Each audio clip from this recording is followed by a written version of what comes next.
Chapter 18 Jujutsu Kaisen Modulo telah rilis dengan judul Mereka yang Mampu Bertarung, di mana kita diperlihatkan bagaimana Maru bisa menganalisis dari mana asal energi terkutuk yang sangat banyak milik Tsurugi. Begitupun dengan Dabla yang untuk pertama kalinya harus bertarung mempertaruhkan nyawanya. Oh iya, sebelum saya lanjut, siapa tahu ada yang ingin berdonasi, silakan klik link Saweria yang ada di deskripsi ya. Chapter dimulai dengan penjelasan bahwa ada sebuah alat terkutuk yang disimpan di gudang milik keluarga Gojo. Dan di jari Yuta Okkotsu masih melekat energi kutukan yang luar biasa besar, serta kehendak Rika Orimoto yang berada di bawah kendali domain tersebut. Ketika Rika bersiap menyerang, Maru yang tampak menyeramkan justru menggunakan teknik terkutuknya, sehingga Rika pun terbalik Minasan. Bahkan reruntuhan dan bangunan tampak berhamburan di udara, sehingga Rika memanfaatkan hal tersebut untuk mencengkram reruntuhan agar bisa mendekati Maru. Namun lagi-lagi, Maru membuat Rika terbalik di udara. Tapi dengan cepat, Rika berhasil menghantam Maru menggunakan bongkahan reruntuhan Minasan. Kemudian, Rika pun tertawa karena merasa pertarungan tersebut sangat menyenangkan. Menurut Rika, serangan Maru itu rasanya seperti naik roller coaster. Namun Tsurugi langsung menegur Rika karena Tsurugi sudah bilang agar Rika tidak bisa bicara tanpa izin terlebih dulu. Lagian, Tsurugi benci taman hiburan karena banyak anak-anak yang berisik. Tsurugi ini tidak tahu saja kalau kakek Yuta dan Rika waktu kecil senang main di taman bermain. Maru yang kepalanya sudah berdarah bertanya-tanya dari mana jumlah energi terkutuk Rika dan siapa sebenarnya makhluk itu.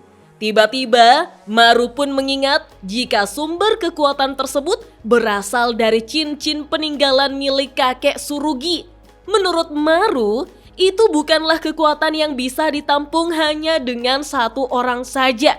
Maru pun akhirnya paham jika ada seseorang dengan energi terkutuk yang tidak bisa dia bayangkan jumlahnya. Dia telah menuangkan energi terkutuk itu ke dalam cincin sebagai alat terkutuk selama puluhan tahun. Kita pun melihat siluet seseorang yang bentuknya tampak aneh ya Minasan.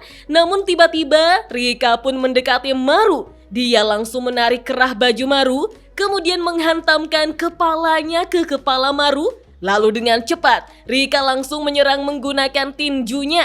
Tetapi Maru dengan cepat melompat ke belakang dan berpikir bahwa serangannya tidak berpengaruh terhadap Rika. Bahkan Maru beranggapan jika Tsurugi akan menerobos semuanya menggunakan kekuatan pedang dan energi kutukan dari cincin tersebut. Rika lalu turun mendekati Maru, kemudian Tsurugi meminta maaf kepada Maru. Karena apapun yang akan terjadi, Tsurugi akan memastikan mereka akan menang. Namun ketika Maru berkata bahwa Tsurugi tidak perlu meminta maaf, kita pun melihat tumbuhan yang tumbuh di sekitar Maru dan dengan sekejap Maru telah berada di antara pohon dan tanaman yang lebat menyerupai hutan Minasan. Maru pun berkata bahwa Maru juga akan memastikan jika mereka akan menang. Wah, apakah Maru salah satu murid dari Senju Hashirama Minasan?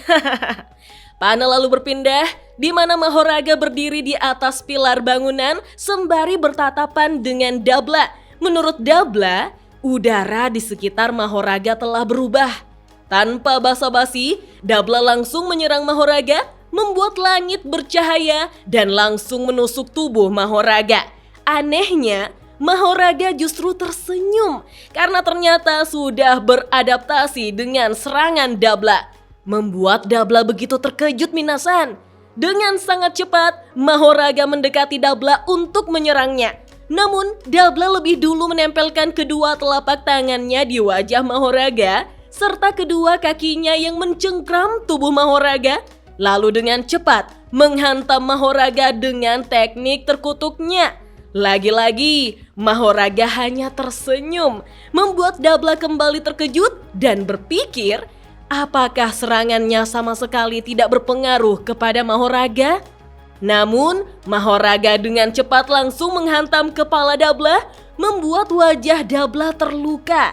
Dabla lalu berpikir jika tekniknya telah dibatalkan, namun di sini Dabla mulai paham kemampuan Mahoraga, di mana Dabla menganalisis jika teknik terkutuknya diserap lalu langsung tersinkron dengan Mahoraga, dan setelah roda tersebut berputar, maka adaptasinya pun selesai. Mahoraga kembali menyerang Dabla dengan cara menghantam kepalanya, namun Dabla tidak bisa menghindar. Dia bahkan hanya terdiam saking terkejutnya dengan kekuatan Mahoraga minasan. Dabla hanya berpikir, jika kondisinya terus seperti ini, apakah dia sudah tidak punya cara lagi untuk melawan? Apakah dia akan kalah melawan Mahoraga? Kita lalu diperlihatkan Dabla yang mengingat masa lalunya bersama Dola, di mana Dola berkata bahwa ada baiknya jika Dabla berusaha lebih akrab dengan orang-orang Deskunte. Mendengar itu, Dabla hanya menatap Dola saja. Kemudian sembari membawa bebatuan mul, Dabla tertunduk dan bertanya, apakah sudah benar keputusan Dola untuk bersama Dabla? Mendengar itu, Dola pun terkejut mendengarnya. Namun Dabla tidak bermaksud berkata seperti itu, karena pada dasarnya Dabla benar-benar berterima kasih kepada Dola, sehingga Dola pun berterus terang jika selain Dabla tidak ada lagi yang bisa Dola lawan. Namun Dabla berkata kepada Dola bahwa terasingkan dari kaum sendiri pasti rasanya begitu berat. Terlebih lagi, Dola juga adalah seorang prajurit. Dola kemudian menjelaskan jika para prajurit Deskunte mempunyai harga diri yang begitu tinggi, sehingga jika Dola membaur dengan mereka semua, maka pada akhirnya semua orang akan merasa tidak nyaman. Wah, ternyata Dabla dan Dola ini berteman sejak kecil, bahkan jauh sebelum sungai membentang dari Rumel ke Deskunte minasan. Kita lalu diperlihatkan sebuah bangunan yang telah lubang, di mana Dabla terkapar dan berpikir bahwa Dola itu luar biasa. Bahkan Dabla beranggapan jika dia akan kalah dalam pertarungan ini. Dabla merasa sakit dan tampak begitu takut minasan. Dabla kembali mengingat ketika dia memberitahu Dola bahwa pada akhirnya Dabla selalu menang dalam pertarungan sekalipun dia tidak mengerahkan seluruh kekuatannya. Tapi ketika Dabla menerima penolakan atau saat keberadaannya tak bisa diterima, maka dadanya terasa nyeri. Sekalipun Dabla adalah seorang prajurit dan kuat, namun dia tidak ingin bertarung. Mendengar itu, Dola pun berkata, bukan seperti itu.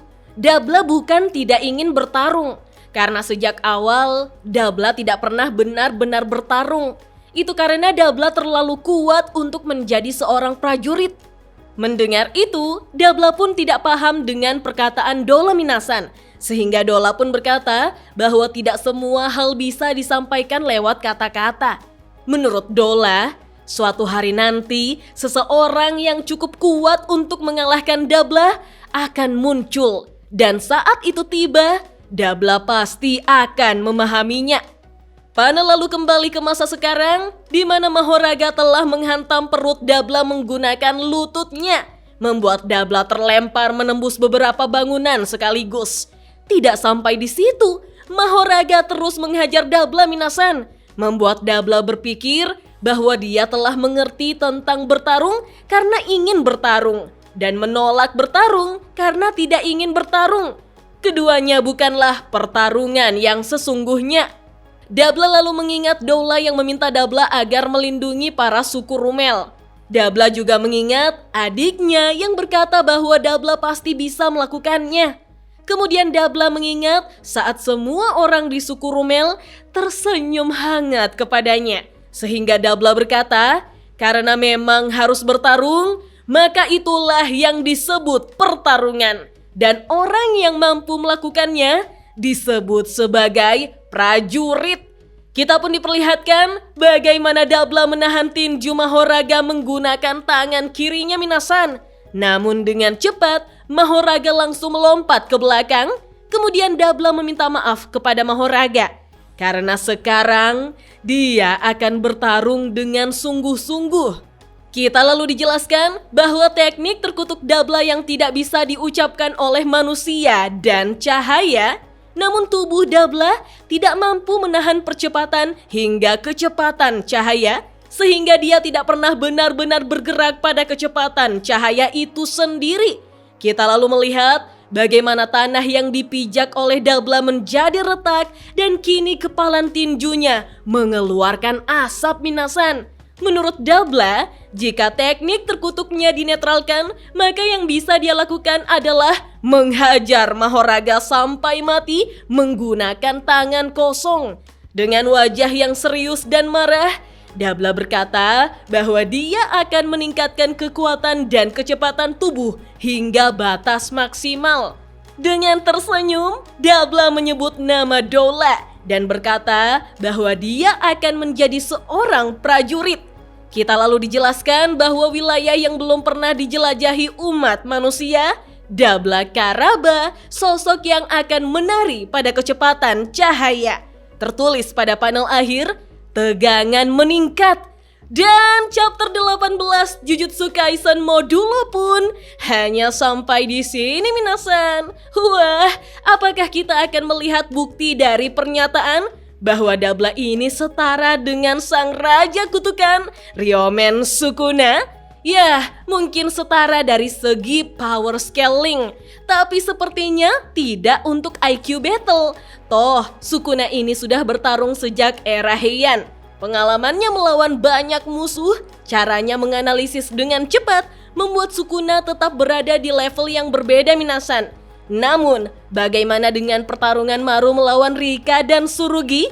Akankah Maru akan mendapatkan cara untuk menghadapi Ratu Kutukan dengan basic Heavenly Restriction yang belum matang itu? Ya, sekalipun Maru kembali memperlihatkan bagaimana dia sanggup menumbuhkan tanaman hingga menjadi tampak seperti hutan, menyerupai Jutsu Hashirama dan buah iblis Aramaki. Tapi kita juga belum melihat bagaimana Rika menggunakan kekuatan penuhnya. Oke deh minasan, kita lanjut ngobrol yuk di kolom komentar. Dah.